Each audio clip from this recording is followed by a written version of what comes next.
সকাল সকাল কি রৌদ্র দিয়েছে, বাপরে বাপ। আর আজকে এই প্রথম যে আমরা উঠার পর আমার মেয়ে এখনো ঘুমোচ্ছে, তো আমি এখনই উঠলাম। এখন যাব বাসনপত্র যা আছে সব ধুতে, বাসি কাজ করতে। চলো দেখতে থাকো। শুভ সকাল আমার প্রিয় পরিবার, তোমরা সকলে কেমন আছো? আমি পম্পি তোমাদের সাথে চলে এলাম আবারও একটা নতুন ব্লগ নিয়ে। তো এইমাত্র উঠেই ক্যামেরাটা অন করেছি, তার জন্য এরকম অবস্থা। আর এদিকে দেখো মেয়ে একটু আগে কিন্তু ঘুমোচ্ছিল পুরো, আর এখন দেখো মেয়ে উঠে গেল। তাই আমি চুপ করে তোমাদের সঙ্গে একটু শেয়ার করছি যে আমার মেয়ে একা একা ঘুমের থেকে উঠে কি কি করে, সেটাই তোমাদের সঙ্গে শেয়ার করব। তো তোমরাও দেখো, আমিও দেখি মেয়ের অবস্থাটা। চলো দেখতে থাকো। মেয়েটা আমার অনেকটা বড় হয়ে গেল, এখন ঘুমের থেকে উঠে মাঝে মাঝে আবার ডাক দেয়, আবার কোনো দিন ডাক দেয় না। তবে বিছানার থেকে কিন্তু নামার চেষ্টা করে না, বা কোনো দিন নামে না। তবু একদিন পড়ে গেছিলো, এই 1 বছর পূর্ণ হলো বয়সে একদিন কিন্তু পড়ে গেছিলো, মিথ্যে কথা বলে লাভ নেই। আর মনে করো সেরকমভাবে বিছানা থেকে, আর বিছানাটা আমরা চেঞ্জ করেছি। আগের বিছানাটা থাকলে অতটা ভয় থাকতো না, কিন্তু এই বিছানায় একটু ভয় রয়েছে, কারণ এই বিছানার মানে উপরের ইয়েগুলো নেই, তো এর জন্যই। তো আজকে কিন্তু বর গরু বের করলো, আর আমি মেয়েকে কোলে নিয়ে তোমাদের সঙ্গে শেয়ার করছি। দেখো ড্রাগনের আরও একটা ডাল বেরিয়েছে। ড্রাগনটা আমার বিনা যত্নে 1 বছর পড়েছিল, এই কারণে এতদিন আমি কোনো ফল পাইনি। দেখা যাক এবার তো প্রচুর রৌদ্র, কী যে হবে। ফুল গাছ টুল গাছ সমস্ত কিছু ঝেমড়ে যাচ্ছে রোদের কারণে। তো টমিও চিল্লাচিল্লি শুরু করে দিয়েছে। আর সকাল সকাল আমি কত কাপড় বের করে দিয়েছি। কালকে যে কাপড়গুলো ধুয়ে রেখেছি, অর্ধেকটা করে শুকিয়েছে, অর্ধেক শুকোয়নি, সেগুলো আজকে বের করে দিয়েছি, আবার দেব। আর এদিকে মেয়ে না সকাল সকাল মানে মনে করো ও নামতে চায় মাটিতে, কিন্তু কোথাও নামানো যাবে না। আর ও কিন্তু এখন আঙুল দিয়ে দেখিয়ে দেয় এদিকে যাব ওইদিকে যাব। মাঝে মাঝে তো নিজে নিজে গেটটা খুলে বেরিয়ে চলেও যায়। এরকম একটা অবস্থা আমার মেয়ের এখন, মানে এত পাকা এত পাকা, যেটা তোমরা নিজের চোখে না দেখলে কখনোই বিশ্বাস করতে পারবে না।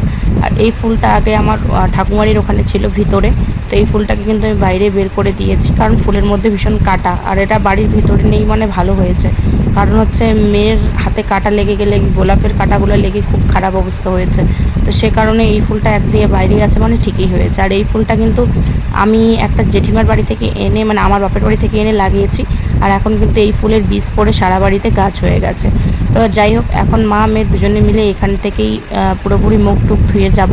আর সকাল টাইমটা এখন তো শীত পড়ে, তাই এখন এখানকার জলটা একটু ঠান্ডাই থাকে। আর একটু পরে রৌদ্র উঠবে, তখন কিন্তু প্রচুর গরম জল বেরোবে, মনে হবে কি যে এক্ষুনি গরম জলটা করে নামালাম, এরকম একটা ব্যাপার। তো মেয়েকে আগে ফ্রেশ করিয়ে দেবো, তারপরে আমি মুখ টুক ধুয়ে টুয়ে তারপরে দেখা যাক একটু চা করব।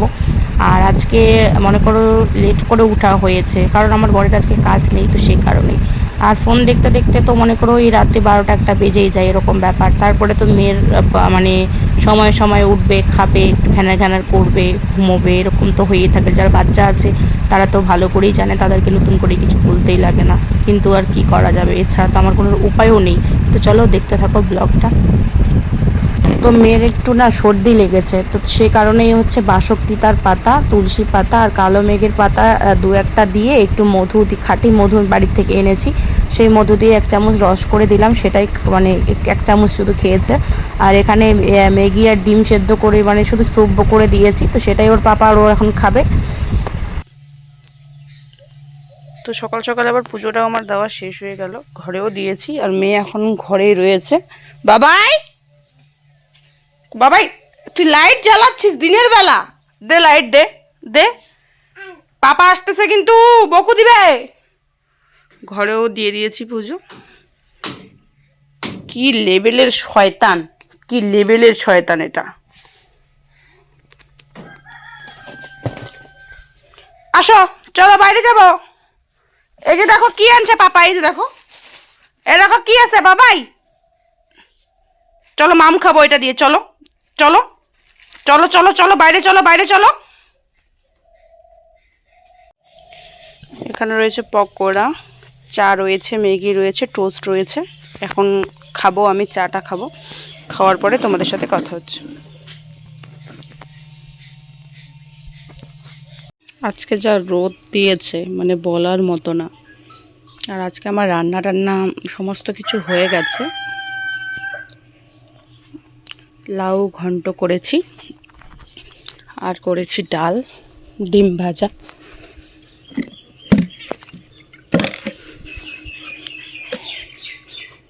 তাড়াহুড়োর মধ্যে দিয়ে রান্নাটা করে একটা জায়গায় গেলাম, ওখান থেকে আসলাম।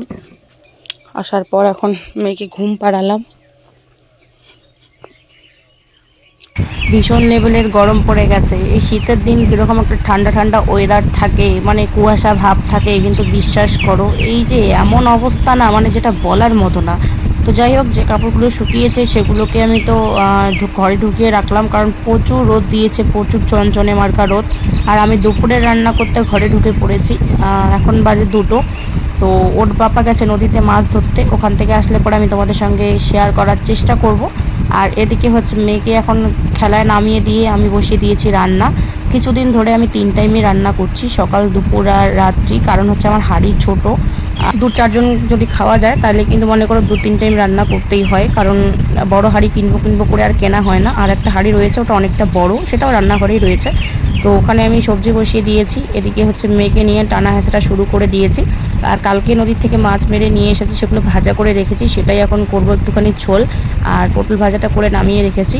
তো যাই হোক, ঠান্ডার সিজন আসতেছে, এখন তো আর সেরকমভাবে চলবে না, এখন গরম গরম রান্না খেতে হবে। অনেকে বলে অমুকের বউ এত কালো, এত কালো, এত কালো। এই কালোর রহস্যটা আজকে তোমাদের সঙ্গে ফাঁস করব। শুধু আমি কালো নই, আমার রান্নাঘরে সমস্ত জিনিস কালো, কালি দিয়ে ভর্তি। তার কারণ হচ্ছে এই যে উনুনটা দিয়ে এমনভাবে ধোয়া আর জালটা বেরোয়, যেহেতু আমি চা পাতা খড়ি টড়ি দিয়ে রান্না টান্না করি।